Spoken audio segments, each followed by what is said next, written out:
नमस्कार। जैसा कि आपको पता है अब सभी तरह के चुनाव संपन्न हो गए हैं। वो विधानसभा चुनाव हो, लोकसभा चुनाव हो, उपचुनाव हो, सभी चुनाव पूर्ण रूप से खत्म हो गए हैं। इसी बीच राजस्थान में चुनावी माहौल खत्म हो गया है और आज की वीडियो हम बात करने वाले हैं जो कांग्रेस और बीजेपी के सामने राजस्थान में तीसरे मोर्चे के रूप में खड़ी होने जा रही भारतीय आदिवासी पार्टी की भारतीय आदिवासी पार्टी की आगे क्या प्लानिंग रहने वाली है, भारतीय आदिवासी पार्टी का अब अगला कदम क्या रहने वाला है, इसको लेकर हम इस वीडियो में बात करेंगे। तो आप आखिर तक बने रहे। सबके मन में काफी दिनों से ये सवाल उठ रहा है कि भारतीय आदिवासी पार्टी आगे क्या करेगी, राजकुमार रोध का आगे क्या होने वाला है, क्योंकि राजकुमार रोध की पार्टी की सरकार बनना तो मुश्किल है। अगर हम 2028 की भी बात करें तो राजकुमार रोध का नंबर आना मुश्किल है, क्योंकि राजस्थान में पहले भी राष्ट्रीय लोकतांत्रिक पार्टी थी जो कभी राजस्थान में सरकार नहीं बना पाई। उसी प्रकार राजकुमार रोध की नई नई पार्टी है, 2028 तक राजस्थान की विधानसभा क्षेत्रों में भी अपने उम्मीदवार उतार नहीं पाएगी, क्योंकि बजट का मेन इश्यू रहने वाला है।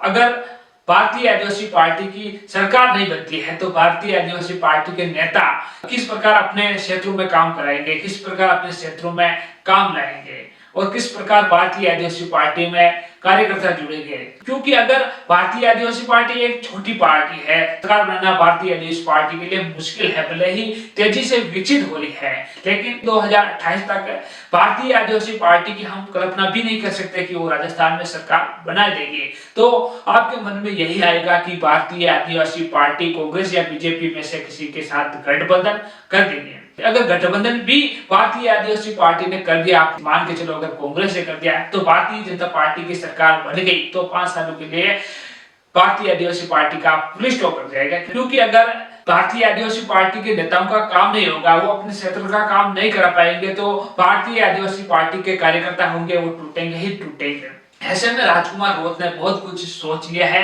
कि हम 2028 से पहले क्या क्या कर सकते हैं। वैसे पहली राजकुमार रोध की यही प्लानिंग रहने वाली है कि हम जितने हो सके उतने विधानसभा क्षेत्रों में अपने उम्मीदवार उतारें। जहां जहां हमारा फसला जो है, आदिवासियों का वोट बैंक है, वहां पर उम्मीदवार तैयार करें ताकि आने वाले चुनाव 2028 में भारतीय आदिवासी पार्टी का उम्मीदवार चुनाव लड़ सके। फिलहाल राजकुमार रोध यही सोच रहा है, राजकुमार रोध की पार्टी के पदाधिकारी भी यही सोच रहे हैं कि हम उस विधानसभा क्षेत्र पर नजर रखें जिस पर आदिवासियों का वोट बैंक बहुत ही ज्यादा है। अगर हमारी पार्टी के ज्यादा नहीं, अगर 10 से 20 विधायक भी बन जाते हैं तो हमारी पार्टी इतना तो डिसाइड करेगी ही करेगी कि जिससे भी हम गठबंधन करें उसकी सरकार बन जाए। अगर ऐसा हो जाता है और भारतीय आदिवासी पार्टी के अच्छे खासे विधायक आ जाते हैं तो एक तरफ जाकर राजकुमार रोध बहुत ही बड़ा पद ले सकते हैं, उप मुख्यमंत्री बन सकते हैं और बड़ा विभाग ले सकते हैं, मंत्री बन सकते हैं, अपने पार्टी के नेताओं को मंत्री बना सकते हैं, जिससे कि अपने क्षेत्र में विकास करा सके और लोगों को अपनी पार्टी में ज्यादा से ज्यादा जोड़ सके। ऐसी प्लानिंग राजकुमार रोध की दिखाई दे रही है पिछले कुछ दिनों से। फिलहाल राजकुमार रोध शांत दिखाई दे रहे हैं और राजकुमार रोध की पार्टी के सभी पदाधिकारी काम करने में जुटे हुए हैं। वैसे जिस प्रकार भारतीय आदिवासी पार्टी का विस्तार हुआ है, ऐसा लग रहा है कि 2028 आते आते राजस्थान की हर एक विधानसभा क्षेत्र में भारतीय आदिवासी पार्टी का माहौल बन जाएगा और राजस्थान में कांग्रेस और बीजेपी के साथ तीसरे मोर्चे के रूप में भी खड़ी हो सकती है। इसका डर कहीं ना कहीं कांग्रेस और बीजेपी को सता भी रहा है। इनको पता है कि अगर ये पार्टी विस्तार कर लेगी तो हमारी सरकार बनना मुश्किल हो जाएगा। विशेषकर कांग्रेस पार्टी ऐसा मान के चल रही है कि जिस प्रकार राजस्थान में एक परंपरा रही है कि एक बार कांग्रेस दूसरी बार बीजेपी, तो अब बीजेपी की सरकार है और कांग्रेस ऐसा मान के चल रही है कि राजस्थान में हम 2028 में सरकार बना रहे हैं। अगर भारतीय आदिवासी पार्टी तीसरे मोर्चे के रूप में खड़ी हो जाती है तो ज्यादातर नुकसान जो होगा वो कांग्रेस को होगा। जो आदिवासियों का झुकाव रहा है हमेशा से ही कांग्रेस की तरफ, वो कांग्रेस का वोट बैंक भारतीय आदिवासी पार्टी की तरफ चला जाएगा तो कांग्रेस पार्टी की नींव कमजोर हो जाएगी। अगर कांग्रेस पार्टी की हम नींव समझे तो आदिवासी ही है, आदिवासियों के इलाके से लंबे समय से कांग्रेस पार्टी जीतती आई है। ऐसे में कांग्रेस पार्टी की नींव कमजोर हो जाएगी तो पार्टी का सत्ता मानना भी मुश्किल हो जाएगा। इससे कहीं ना कहीं भारतीय जनता पार्टी को फायदा होता हुआ दिखाई दे रहा है। नुकसान तो होगा ही होगा, क्योंकि जितने भी वोट कटेंगे वो कांग्रेस और बीजेपी के ही कटने वाले हैं। भले ही भारतीय जनता पार्टी के वोट कम कटेंगे लेकिन वोट तो कटेंगे ही कटेंगे। यानी कि आने वाले समय में कांग्रेस और बीजेपी के लिए भारतीय आदिवासी पार्टी मुसीबत तो बनेगी ही बनेगी अगर ऐसे ही विस्तार करती रही तो। आपको पता होगा पहले विधानसभा चुनाव में भारतीय आदिवासी पार्टी के 3 विधायक बने और पहले ही लोकसभा चुनाव में एक सांसद और पहले ही उपचुनाव में एक विधायक।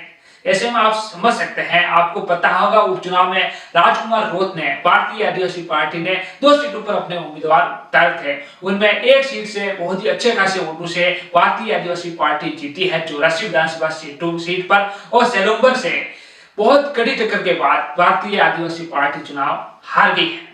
ऐसे में आप समझ सकते हैं कि भारतीय आदिवासी पार्टी का किस प्रकार विस्तार हो रहा है और भारतीय आदिवासी पार्टी के कार्यकर्ता, भारतीय आदिवासी पार्टी के पदाधिकारी किस प्रकार मेहनत कर रहे हैं, लोगों के बीच पहुंच रहे हैं। वैसे भारतीय आदिवासी पार्टी की आप जनसभाएं भी अपने इलाके में राजकुमार रोत कर रहे हैं, जनता की समस्या को सुन रहे हैं। राजकुमार रोत को यह पता है कि अगर हम हमारी जड़ से अगर कमजोर हो जाएंगे, यानी कि राजकुमार रोत की जड़, भारतीय आदिवासी पार्टी की जड़ हम मान सकते हैं 84 विधानसभा सीट को। 84 विधानसभा सीट पर राजकुमार रोत डटे हुए हैं, लगातार 84 में जनसभा अब भी कर रहे हैं, लोगों के बीच जा रहे हैं, लोगों की जन सुनवाई कर रहे हैं। ये लापरवाही कहीं ना कहीं राष्ट्रीय लोकतांत्रिक पार्टी के राष्ट्रीय अध्यक्ष हनुमान बेनीवाल ने की थी अपनी नींव से दूर होकर।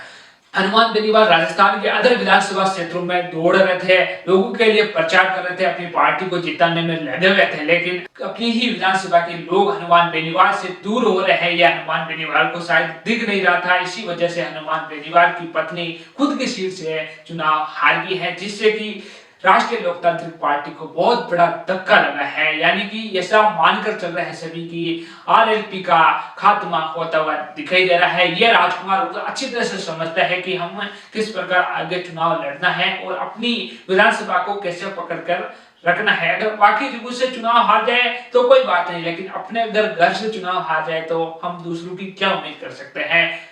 जो बड़ा नेता है, जो अपने विधानसभा क्षेत्र से चुनाव हारा है, भले वो राजस्थान के अदर विधानसभा क्षेत्रों में दूसरे उम्मीदवारों को जिताने में लगा हुआ था, वो दूसरे उम्मीदवारों को जिता भी देता है, लेकिन अपनी सीट पर अगर हार जाता है तो उसका जो वर्चस्व जो होता है वो पूरे एरिया में खराब होता है। ऐसे में हनुमान बेनीवाल का हुआ है, इसीलिए राजकुमार रोत सतर्क है, इसीलिए लगातार अपने लोगों की जन सुनवाई कर रहे हैं, अपने लोकसभा क्षेत्र में लगातार